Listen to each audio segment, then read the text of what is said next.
इच्छा बिल्कुल पूरी कर पाएगी, करी जाएगी। यस। चलो, तो मैं यहाँ से ऑप्शन उनको दिखता है, तो कोई दिक्कत ही नहीं है।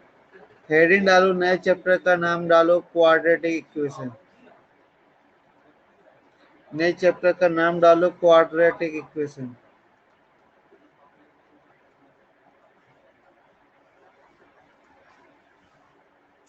नए चैप्टर का नाम डाल लीजिए क्वाड्रेटिक इक्वेशन। माइक को ऑन कर देता हूं मैं। चलो, नए चैप्टर का नाम डाल लीजिए क्वाड्रेटिक इक्वेशन। डालिए जल्दी से, क्वाड्रेटिक इक्वेशन। इसके अंदर हेडिंग लिखो पॉलिनोमियल।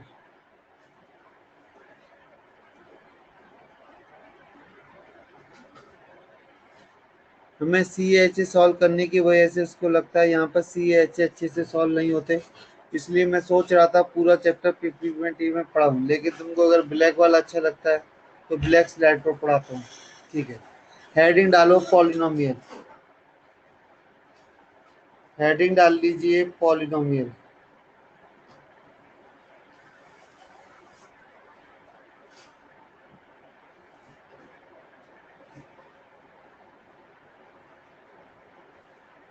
लिखो पॉलिनोमियल के अंदर लिखो, जैसे ऐसे मैं बोलूँ, लिखो the expression. The expression, expression क्या है वो मैं नीचे लिख रहा हूँ, द एक्सप्रेशन। उसके बाद ये एक्सप्रेशन कॉपी पेस्ट मारो, द एक्सप्रेशन। और जो मैं लिख रहा हूँ उसे कॉपी पेस्ट मारो द एक्सप्रेशन के बाद।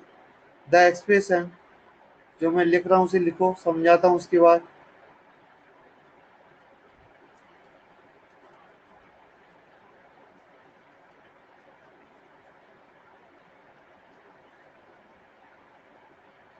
लिखो द एक्सप्रेशन, ये कॉपी पेस्ट मारो जो मैंने लिखा है।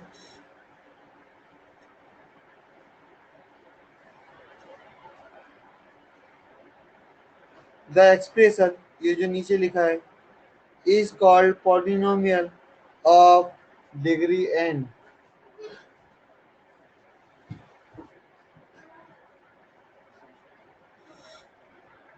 द एक्सप्रेशन जो यहाँ पर लिखा हुआ है, is polynomial of degree N.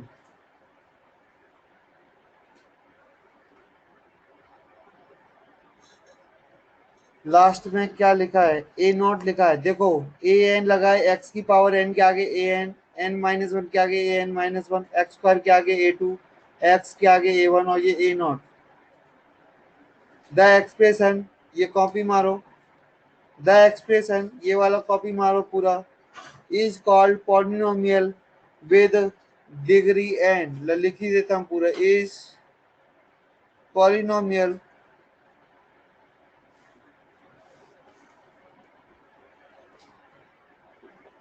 Of degree n. The expression, ये जो लिखा है, is polynomial of degree n, तो इसे हम एन डिग्री की पॉलिनोमियल बोलते हैं। लिखो आगे, लिखो where, where all powers, all powers, all powers are positive integers, positive integers. चाहे तो हम होल नंबर्स भी लिख सकते हैं, क्योंकि जीरो पावर भी होती है। Positive integers and and all coefficients, and all coefficients, and all coefficients an comma an minus one comma dot dot dot dot dot a one comma a naught belongs to R। मैंने बोला इसमें क्या है, इसे हम n degree की polynomial बोलते हैं। तो मैंने बोला the expression this is called polynomial of degree n where all powers are, फिर से पढ़ रहा हूं, फिर से बोलो द एक्सप्रेशन एन पावर के आगे ए एन लिखा है, एन माइनस वन पावर के आगे एन माइनस वन लिखा है, एन माइनस टू पावर के आगे एन माइनस टू लिखा है, एक्स स्क्वायर के आगे स्क्वायर का, बीच में बहुत सारे dot dot dot dot dot dot dot dot है, बीच की सारी पावर। एक्स के आगे वन लिखा है, नॉट के आगे कुछ नहीं है, एक्स की पावर तो एन जीरो लिखा है बराबर जीरो। इस पॉलिनोमियल ऑफ डिग्री एन, तो जो हाईएस्ट पावर होती है उसे डिग्री बोलते हैं। ये मैं अगली लाइन में लिखाऊंगा, degree N where all powers are positive integer. तो जितनी भी पावर जो आएंगी वो कैसी होंगी, पॉजिटिव इंटीजर होंगी, इसके अलावा कुछ और नहीं चलेगी। क्लियर। एंड सारे जो कोफिशिएंट हैं बिलोंग्स टू आर, मतलब सारे कोफिशिएंट कैसे होने चाहिए, रियल होनी चाहिए। बोलो यहां तक समझ में आई कहानी?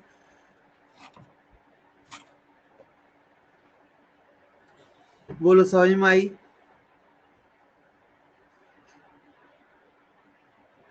जय शांतनु, क्लियर हुआ आपको?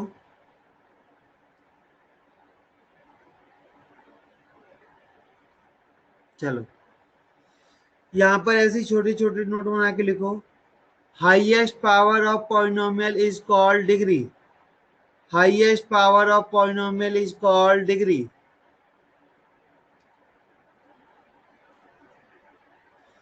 Highest power of polynomial is called degree. Coefficient के बारे में क्या लिखा है? तो लिखा है कि coefficient a N minus one a naught belongs to R, ये सब रियल नंबर होते हैं। लिख सकते हो all coefficients are real number, हम ऐसे भी लिख सकते हैं।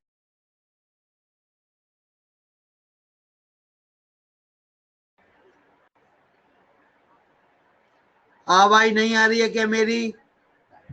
नहीं आ रही है तो मैं मोबाइल से भी वॉइस दे सकता हूँ। अभी आ रही है, ठीक है, ऑडिबल। पॉइंट लिखो highest power of polynomial is called degree. तो जितनी हाईएस्ट पावर होगी वो हमारी डिग्री होगी। क्लियर है? अजी क्लियर है? और दूसरा लिखो जो हाईएस्ट पावर का जो कोफिशिएंट होगा वो जीरो नहीं होना चाहिए, वो जीरो नहीं होना चाहिए। इतना नोट करो। अगले पेज पर कुछ बातें करते हैं। Highest power of polynomial is called degree, और जो ए एन है वो जीरो नहीं होना चाहिए। क्या यहाँ तक बात समझ में आई? क्या यहाँ तक बात भेजे में गई? यस। तो नोट करो, मैं अगले पेज पे जा रहा हूँ, जल्दी से नोट करिए, मैं अगला पेज ले रहा हूँ।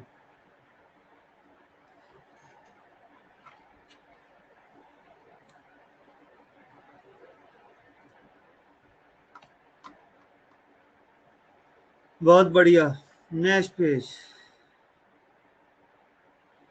तो नेक्स्ट पेज पे मैं क्वेश्चन दे रहा हूँ, बताना है कि ये पॉलिनोमियल्स हैं या नहीं हैं, तो इनकी डिग्री कितनी है। फाइंड, लिखो find which of the following is polynomial and find its degree. Which of the following is polynomial and find its degree.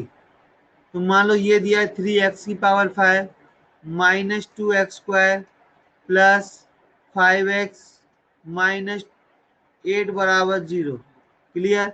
चलो क्या ये पॉलिनोमियल है, पहले तो ये बताओ क्या ये पॉलिनोमियल है, पहला क्वेश्चन, क्या ये पॉलिनोमियल है?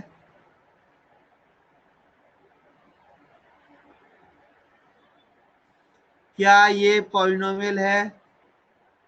यस। चलो इसकी डिग्री बताओ।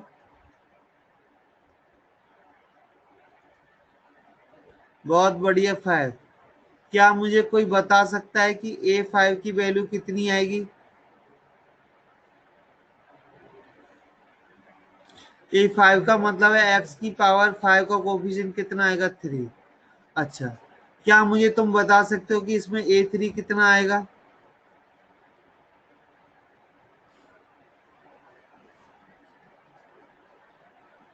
जीरो। सर इस इक्वेशन में x की पावर 3 का कोई कोफिशिएंट नहीं है। नहीं है तो ये कितना आएगा, जीरो आएगा। बहुत बढ़िया। क्या तुम मुझे बता सकते हो कोफिशिएंट ऑफ x कितना आएगा?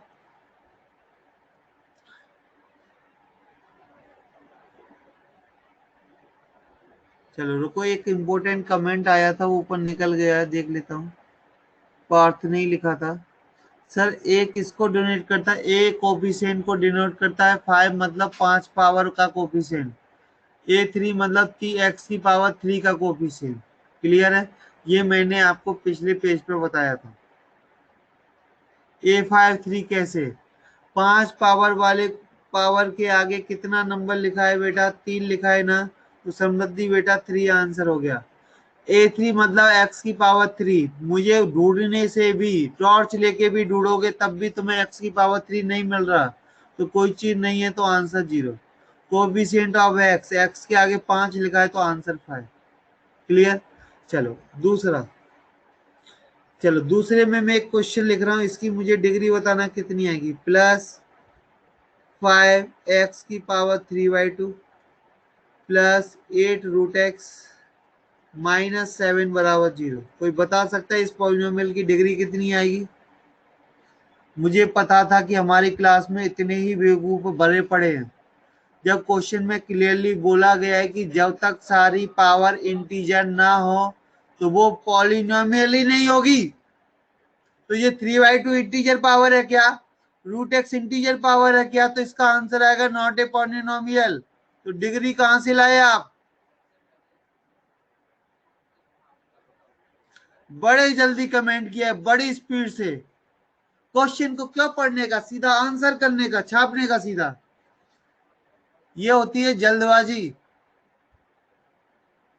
जब मैंने आपको क्लियर इंग्लिश में लिखाया है कि आपकी जो पावर्स है वो पॉजिटिव इंटीजर्स होनी चाहिए, तो क्या 3/2 और √x इंटीजर पावर है क्या? मजाक चल रहा है क्या यहाँ पे?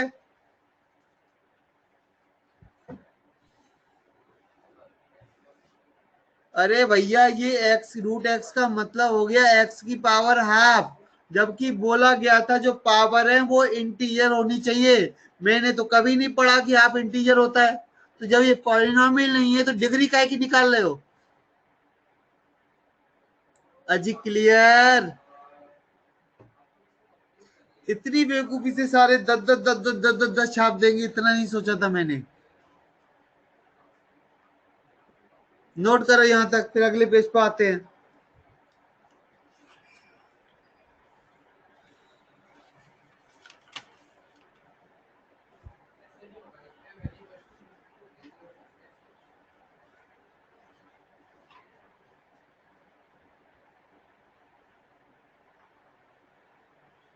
चलो कितना बचा है टाइम? अभी 15 मिनट है। 15 मिनट में तो हम क्वाड्रेटिक की शुरुआत भी कर देंगे। हेडिंग डालिए क्वाड्रेटिक इक्वेशन।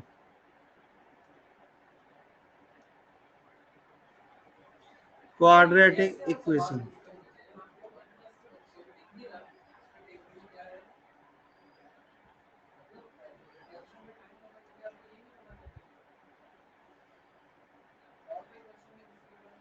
क्वाड्रेटिक इक्वेशन इसमें लिखो ax² + bx + c is called लिखते जाओ जल्दी जल्दी, is called quadratic expression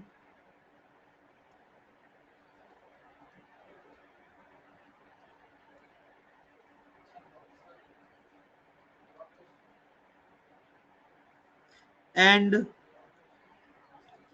and ax² + bx + c बराबर 0। इसे अंडरलाइन कर देना, बराबर 0 is called quadratic equation. Is called quadratic equation.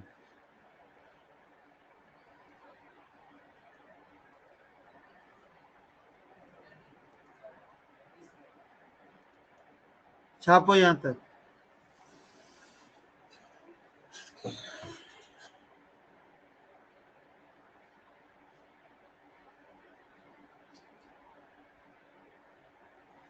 जब भी किसी चीज को केवल एक स्टेटमेंट लिखा है ax² + bx + c = 0 नहीं लगाए तो उसे हम एक्सप्रेशन बोलते हैं। जब किसी इक्वेशन में इक्वल का साइन आ जाता है तब उसे इक्वेशन बोलते हैं। तो इक्वेशन से पहले कोई भी चीज हमेशा एक एक्सप्रेशन होता है। मैं बोलूँ x+5, तो ये क्या है, एक्सप्रेशन है। अगर मैं इसके आगे इक्वल टू 0 लिख दूं तो वो एक इक्वेशन है। बात वेजे में गई। और यहाँ ब्रैकेट में लिखना a नॉट इक्वल टू 0। बोलो, यहां तक समझ में आया? आगे बढ़े, क्या हम आगे बढ़े? यस। तो हेडिंग डालो नोट। एक और इम्पोर्टेंट चीज, जितने ऑर्डर की इक्वेशन होगी उसके उतने ही रूट होते हैं। तो जो आपकी इक्वेशन होती है ए एक्स स्क्वायर, मैंने क्या किया, यहाँ से फिलहाल A X square plus B X plus C, मैंने बोला इसके जो रूट हैं वो अल्फा और बीटा हैं। किसी भी क्वाड्रेटिक के कितने रूट हो सकते हैं? क्वाड्रेटिक के 2 रूट हो सकते हैं। अगर n पावर की इक्वेशन है तो उसके n रूट हो सकते हैं। चाहे तो मैं पिछले पेज पर ये बात लिखा देता हूँ, यहाँ पर लिख लीजिए। यहाँ पर मैं लिखा देता हूँ, nth order, nth order polynomial, डिग्री या ऑर्डर बात है कि यहाँ पर फिलहाल nth ऑर्डर पॉलिनोमियल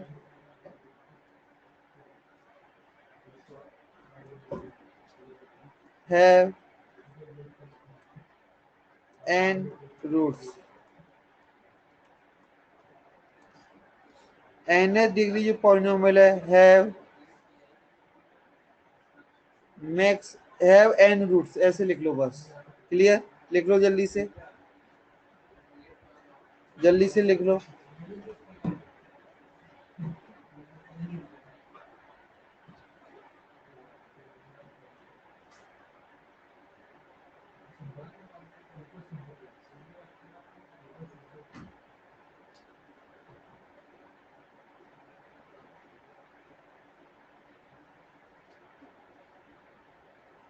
चलो तो अपने पेज पे वापस आते हैं। तो भैया जी, हम जब क्वाड्रेटिक की बात कर रहे हैं तो क्वाड्रेटिक के हमारे कितने रूट होंगे? 2।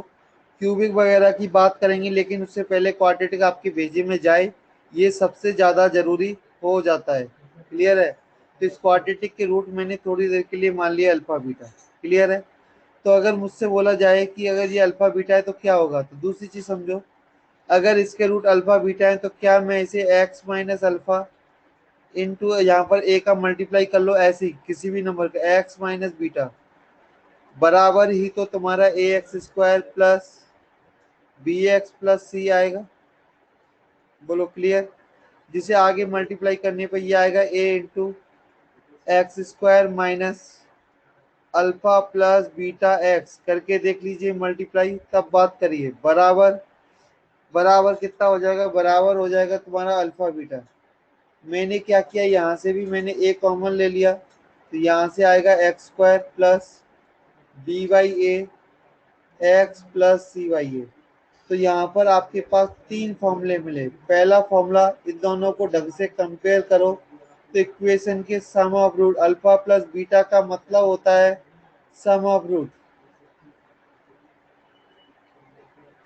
सम ऑफ रूट, इसका हमें फॉर्मूला मिल गया साहब readymade, minus B by A. अब ये माइनस कहाँ से है, तो ये माइनस अल्फा प्लस बीटा की वैल्यू बी वाई है। कंपेयर करने पर पता चल रहा है कि नहीं? तो अल्फा प्लस बीटा आ गया माइनस बी वाई है।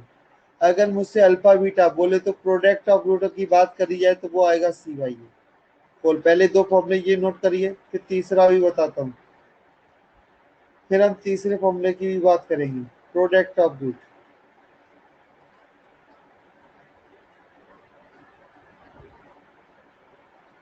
नोट करो यहाँ तक।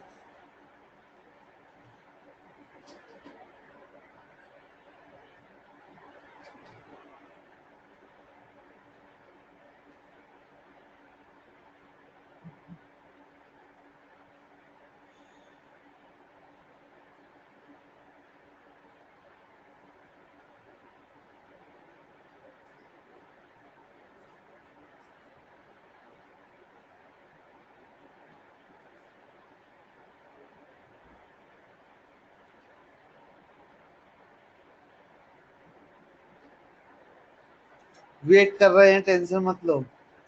ये अपना काम है वेट करना।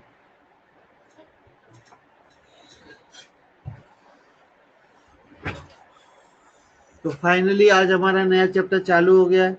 यहाँ से पढ़ना शुरू कर दीजिए, यहाँ से क्वेश्चंस एग्जाम में आते हैं।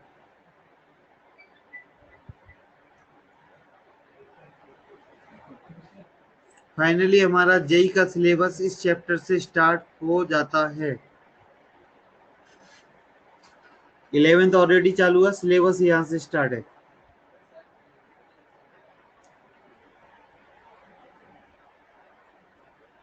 क्वेश्चन कैसे आते सर?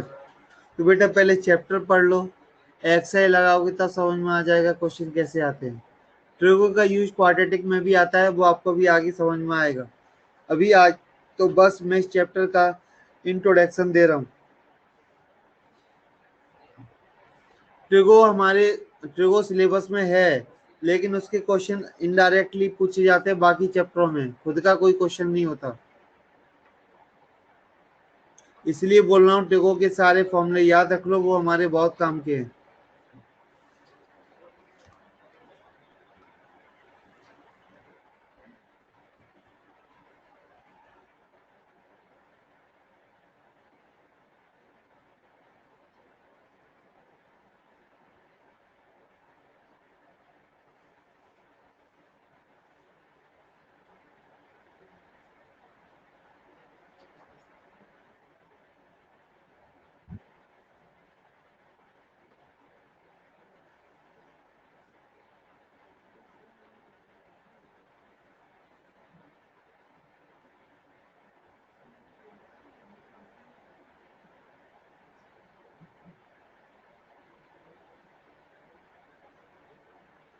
ये कितना बड़ा चैप्टर है, ये करीब 2 हफ्ते चलेगा।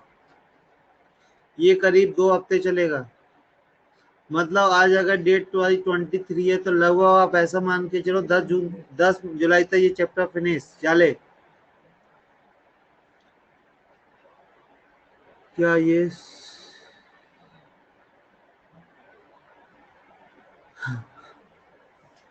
पढ़ाई का शुभारंभ अगर करना चाहते तो कर दो, अच्छा रहेगा। जितना जल्दी स्टार्ट करो उतना अच्छा है। डन, आगे बढ़े। आगे लिखो फॉर्मूले। चलो, तो मैंने ए प्लस बी का फॉर्मूला, हमारी अभी इक्वेशन क्या थी उसको पहले मैं यहाँ लिख देता हूँ। A into X square minus alpha plus beta x plus alpha beta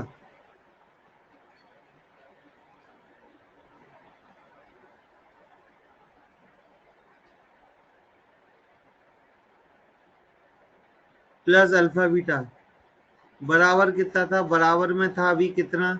A time X square plus B by X plus C by A. तो ए से कुछ फर्क नहीं पड़ता। यहाँ से तीसरा फॉर्मूला हमारा आएगा alpha minus beta.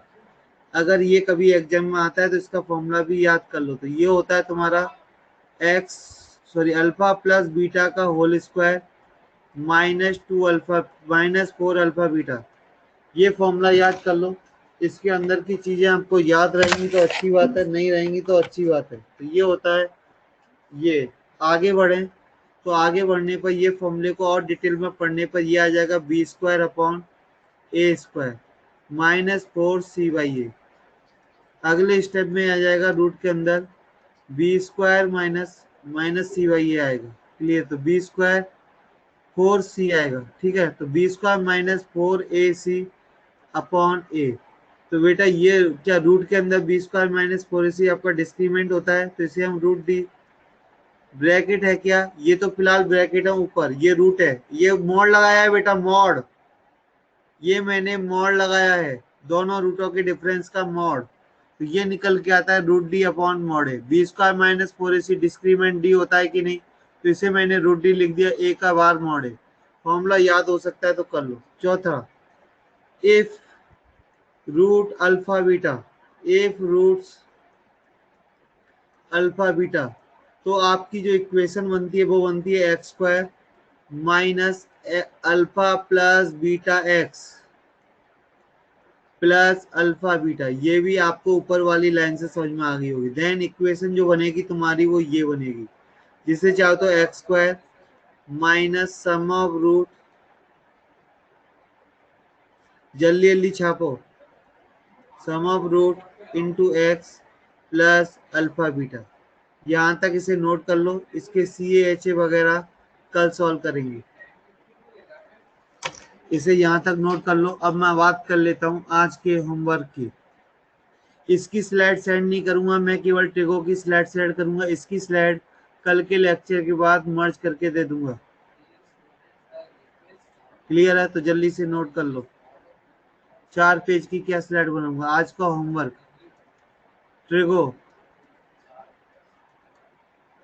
XI1 level 1, देख लीजिए नोटबुक खोल के, 20 क्वेश्चन हैं, ये आपका आज का होमवर्क है, करके ले आओगे। ट्रिगो XI1 लेवल 1 20 क्वेश्चन करके लाओगे। आपके कितने क्वेश्चन बनने चाहिए? अगर आपको ट्रिग्नोमेट्री बहुत अच्छे से समझ में आया है तो आपके क्वेश्चन 10 से लेके 15 के बीच में बनने चाहिए। अगर कोई होशियार ये सोच रहा है कि मैं 15 से ज्यादा क्वेश्चन बना दूंगा तो ये आपकी गलत फहमी है, क्योंकि ये आपका पहला चैप्टर है। 75 क्वेश्चन अगर आपसे बनते हैं तो बहुत अच्छी बात है। अगर ये चैप्टर आपने मीडियम लेवल पे पढ़ा है, ज्यादा दिमाग नहीं लगाया, तो आपके 5 से 10 तक क्वेश्चन बनने चाहिए। अगर आपने थोड़ा बहुत ही पढ़ा है तो 0 से 5 में आपके क्वेश्चन बनने चाहिए। 15 से ज्यादा तो आप भूल जाना, चाहे आप कितने भी बड़े टॉपर बने रहो। क्लियर? स्टार्टिंग में आपके 4-5 चैप्टर ऐसे ही जाएंगे। जब आप 5 चैप्टर में समझ जाओगे कि हाँ कि इस बुकलेट का फंडा क्या है, तब आपके 80 90 95% तक क्वेश्चन बनेंगे। अभी आपने अगर 15 क्वेश्चन इसमें बना लिए तो मेरी तरफ से अभी एडवांस में ही एक्सीलेंट आप सबको। ट्रिगो के कितने सी एच हैं? सारे करा तो दिए 11 के 11। ये XI1 की बात हो रही है सर। अल्फा माइनस बीटा है या अल्फा? ये अल्फा माइनस बीटा है